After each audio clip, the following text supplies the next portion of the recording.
Chers frères et sœurs en Christ, bonjour.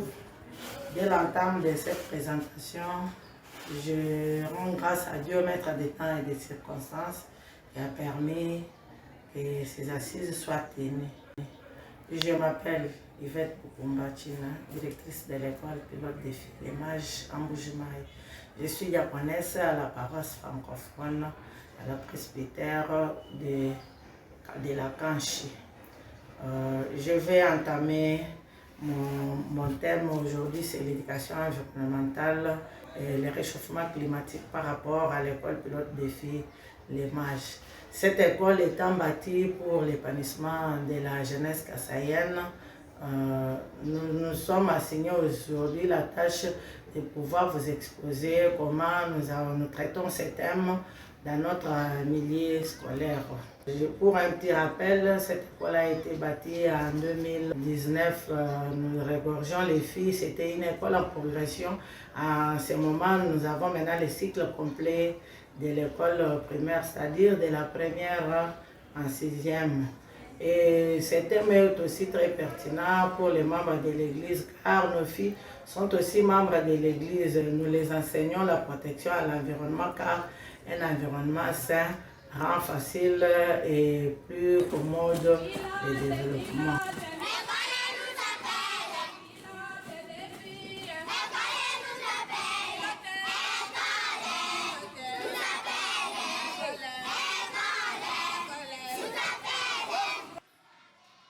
La dimension spirituelle, nous les apprenons que Dieu est le plus grand environnementaliste, car en créant l'homme, il l'a mis dans les jardins d'Éden. Et puis, Dieu aime l'utilisation rationnelle de l'environnement. Et il veut aussi la conservation des espèces. C'est pourquoi on a vu qu'avec la pluie de Noé, Dieu avait dit à Noé de construire l'arche, et dans l'arche, il lui avait recommandé de prendre toutes choses et à mettre dans l'arche afin que l'espèce ne puisse pas périr. Nous cultivons aussi l'amour du prochain, puisque si quelqu'un aime son ami, il ne peut pas le faire du mal, ou bien il ne peut pas jeter les ordures chez lui pour qu'il soit intoxiqué ou asphyxié par rapport à cela. Nous les stimulons aussi beaucoup sur le réchauffement climatique pour qu'ils puissent boire modérément. On leur a demandé d'amener des gourdes. Chaque élève de chez nous a une gourde, car les anomalies saisonnières se font remarquer à cause du réchauffement climatique dans notre province. Elles boivent de l'eau, et quel type d'eau est-ce qu'elles doivent boire, sinon elles seraient contaminées. Mais on les a beaucoup édifiées sur la qualité d'eau qu'elles doivent boire et l'amener en quantité suffisante. On les a aussi appris à protéger les espèces. Les animaux sont des êtres vivants comme nous. On ne doit pas tuer brutalement. Ou aussi, pour les végétaux, on ne doit pas déterrer les plantes sans motif sérieux. Avant d'enlever une plante, on doit d'abord planter un autre.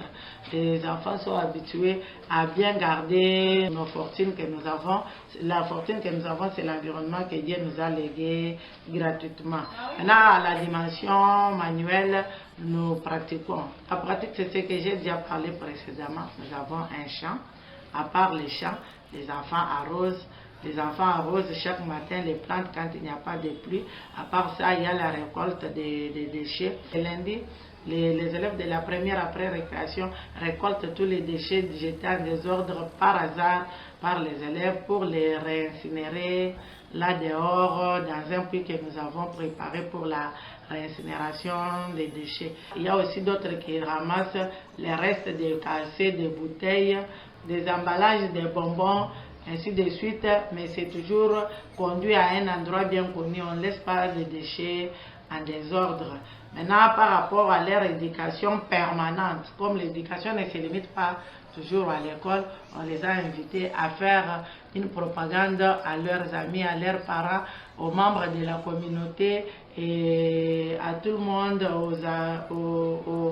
aux amis et connaissances, que l'environnement doit être bien protégé pour nous épargner. C'est dans ces mots-là que je lance un message aux autorités politico-administratives et ecclésiastiques de pouvoir enseigner aussi aux personnes la bonne utilisation de l'environnement.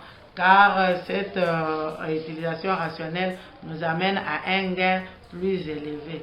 À nos filles aussi, je leur dis qu'elles sont des leaders, comme elles sont formées pour être leaders, elles doivent continuer à faire la propagande et surtout à pratiquer l'entretien de l'environnement dans tout milieu qu'ils doivent se retrouver, que ce soit à Mbujimaï, à Kinshasa, à Kananga, à Chikaji, partout ailleurs, à Bibanga, partout, même dans le monde, même aux États-Unis, elles doivent toujours tenir compte de la protection de l'environnement afin des réchauffements climatiques qui surgissent grâce à la désertification de nos milieux et qui ont creusé des trous dans la couche d'ozone. J'ai dit.